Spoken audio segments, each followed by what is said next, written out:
Como os deputados estaduais são eleitos? Se você pensa que basta um candidato receber muitos votos, que precisa ficar entre os mais votados do estado para conquistar uma vaga na Assembleia Legislativa, você está redondamente enganado. Mas hoje você vai descobrir que mesmo com poucos votos, é possível alguém se eleger para deputado estadual. Por isso eu fiz esse vídeo, para te explicar como funciona o sistema que elege os deputados. Eu sou a Renata Cunha, sou professora e sou servidora do Legislativo Estadual desde 2010 e aqui no canal eu falo sobre assuntos relacionados ao Poder Legislativo. Então, se inscreve aqui no canal e aciona também as notificações aqui do YouTube para continuar recebendo os meus vídeos novos que eu publico toda semana, ok? Bom, a cada 4 anos você precisa ir às urnas para eleger os deputados estaduais, mas também o governador, o presidente da República, deputados federais, senador, etc. E é muito importante que saibamos que temos no Brasil 2 sistemas eleitorais, o sistema majoritário e o sistema proporcional. Para eleger os chefes do Poder Executivo, presidente, governador e prefeito, é usado o sistema majoritário. E esse sistema é bem simples. Resumidamente, o candidato que receber mais votos é o que se elege, independente do partido político dele. Esse sistema é usado quando a gente tem apenas um vencedor, só tem uma pessoa que vai ser eleita para aquele cargo. A cada eleição, só tem uma vaga para um presidente, um governador e um prefeito, certo? Nesses casos, então, a gente aplica o sistema majoritário, o mais votado ganha, simples assim. Mas tem aqueles cargos em que não tem só um vencedor, tem vários vencedores. Várias pessoas vão ser eleitas para ocupar os mesmos cargos, que é o caso das eleições para o Poder Legislativo. A gente elege vários deputados estaduais, vários deputados federais e vários vereadores também, porque o Poder Legislativo é um órgão colegiado. Diferente do Executivo, que a gente tem só um chefe do Poder Executivo em cada esfera. Eu, por exemplo, tenho 40 chefes, porque aqui na Assembleia Legislativa de Santa Catarina, onde eu trabalho, são 40 deputados estaduais. E para definir quem serão os parlamentares que vão compor a Casa Legislativa, nós usamos então o sistema proporcional. Nesse sistema, não basta ser só o mais votado para ser eleito, como acontece lá com o presidente, governador e prefeito. Esse sistema ele não é tão óbvio assim como é o majoritário, porque tem que ser feito todo um cálculo para saber quem serão os deputados eleitos. Aliás, aqui no sistema proporcional tem um elemento super importante para a definição dos membros, das pessoas que serão eleitas para o Poder Legislativo. E esse elemento-chave é o partido político. Aqui nas eleições proporcionais, o partido ganha uma importância muito maior e muito mais decisiva na eleição dos candidatos do que lá no sistema majoritário, e você já vai entender por quê. Bom, e que cálculo é esse, então, que a gente tem que fazer para descobrir quem vai ocupar as cadeiras na Assembleia Legislativa? Já vou te explicar isso, já vou explicar como funcionam esses cálculos, mas antes quero convidar você a me acompanhar também lá no Instagram, @renatacunha.leg, para você receber os meus outros conteúdos que eu posto lá, ok? Bom, são 2 cálculos que precisam ser feitos. 3, na verdade, mas 2 mais importantes. A gente precisa achar 2 números, os chamados quocientes. Primeiro o quociente eleitoral e depois o quociente partidário. O quociente eleitoral é o número mínimo de votos que cada partido tem que fazer para ter direito a pelo menos uma vaga na Assembleia Legislativa. E como que a gente chega nesse número, nesse quociente? Você divide o número de votos válidos para deputados que teve aí no seu estado pelo número de vagas, de cadeiras que tem a Assembleia Legislativa. Detalhe importante, voto válido não é o número de eleitores, tá? Porque do total de pessoas que têm o título de eleitor, pessoas que estão aptas a votar, nem todo mundo vai de fato às urnas no dia das eleições. E voto válido também não é o número de pessoas que vão até as urnas, porque tem gente que até vai votar, mas erra na hora de digitar, digita um número que não existe, anula, enfim. Tem os que apertam a tecla branco também, né? Então, os votos válidos são os votos das pessoas que de fato foram lá votar e digitaram corretamente ou o número de um candidato, que a gente chama de votos nominais, ou só o número do partido, que são os votos de legenda, e aperta o confirma. Esse sim é um voto válido, tudo bem? Voltando para o cálculo do quociente eleitoral. Vou pegar um exemplo real aqui do meu estado, tá? Eu tô fazendo esse vídeo antes das eleições, então a gente não tem como saber ainda qual vai ser o número exato de votos válidos que vai ter aqui no estado, porque isso a Justiça Eleitoral vai nos dizer só depois que fecharem as urnas. Mas, pelas eleições passadas, a gente já consegue ter uma boa estimativa e eu vou usar esses dados como exemplo, tá bom? Nas últimas eleições, então, proporcionais, para deputado estadual aqui em Santa Catarina, a gente teve 3.663.271 votos válidos. Dividindo esse número por 40, que é o número de vagas, o número de deputados que serão eleitos aqui no meu estado, encontramos um número de 91.582. E o que é esse número? Esse é o quociente eleitoral. Tá, Rei, o que isso significa, Significa que cada partido político precisa fazer esse número mínimo de votos para ter direito a pelo menos uma cadeira lá na Alesc. Se um partido fizer 2 vezes esse número de votos, vai ter 2 vagas e assim por diante. Ou seja, quantas vezes o partido alcançar o quociente eleitoral, mais candidatos ele vai elegendo para a Assembleia.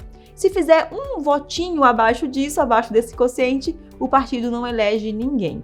Sabe no colégio, se não tirar a média, a gente não passa de ano? Pois é, a nota do partido para poder eleger alguém é esse quociente eleitoral.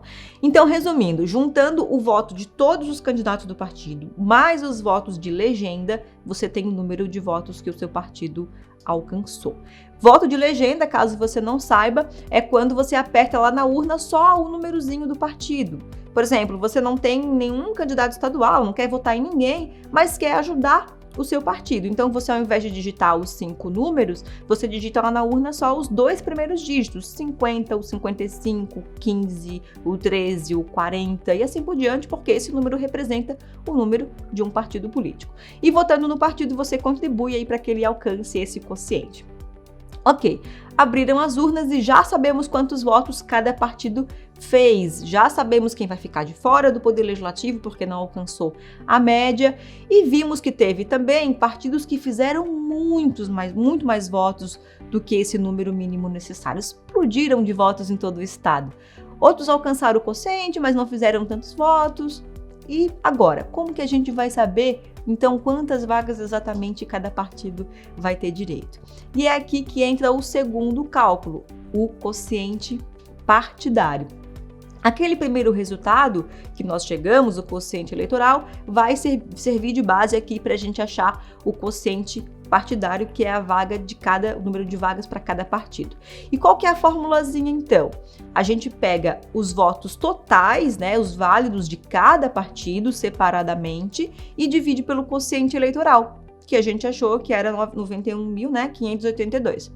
Vou usar exemplos reais do que aconteceu aqui, tá? A coligação MDB-PSDB na época fez no total 904.909 votos.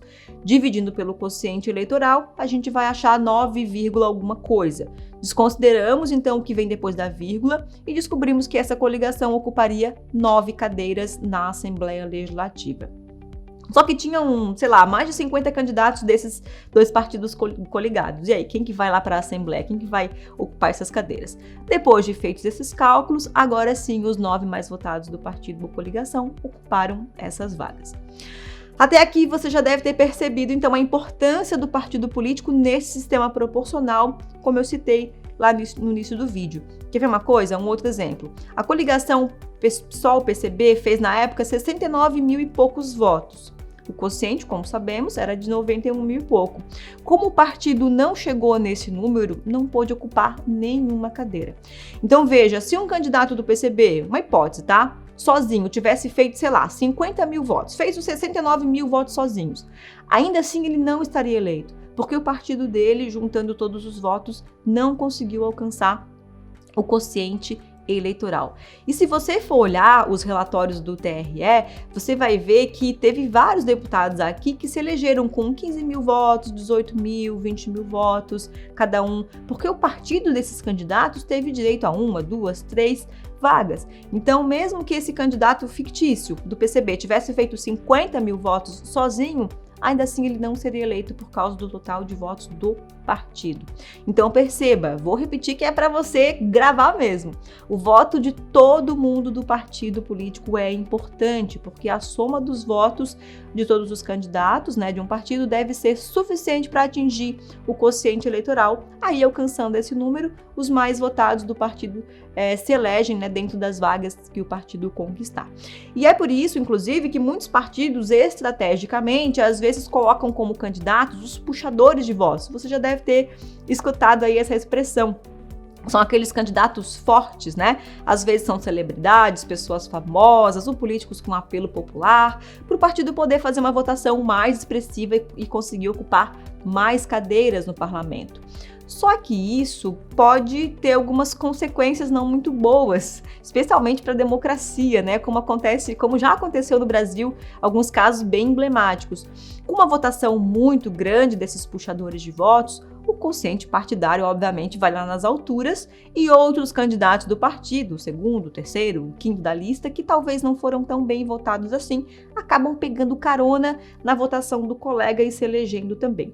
Dois casos famosos, dois puxadores de votos famosos no Brasil foram o Enéas e depois o Tiririca. Acho que você vai lembrar deles, né? A votação deles foi tão grande que o partido de cada um teve direitos a várias cadeiras no Legislativo Federal e acabou arrastando outros colegas junto, mesmo que esses candidatos não tenham recebido tantos votos. Em 2002, só o Enéas sozinho fez 1,5 milhão de votos e puxou, né, ajudou a eleger mais 5 deputados da coligação, e um desses 5 teve só 200 e poucos votos.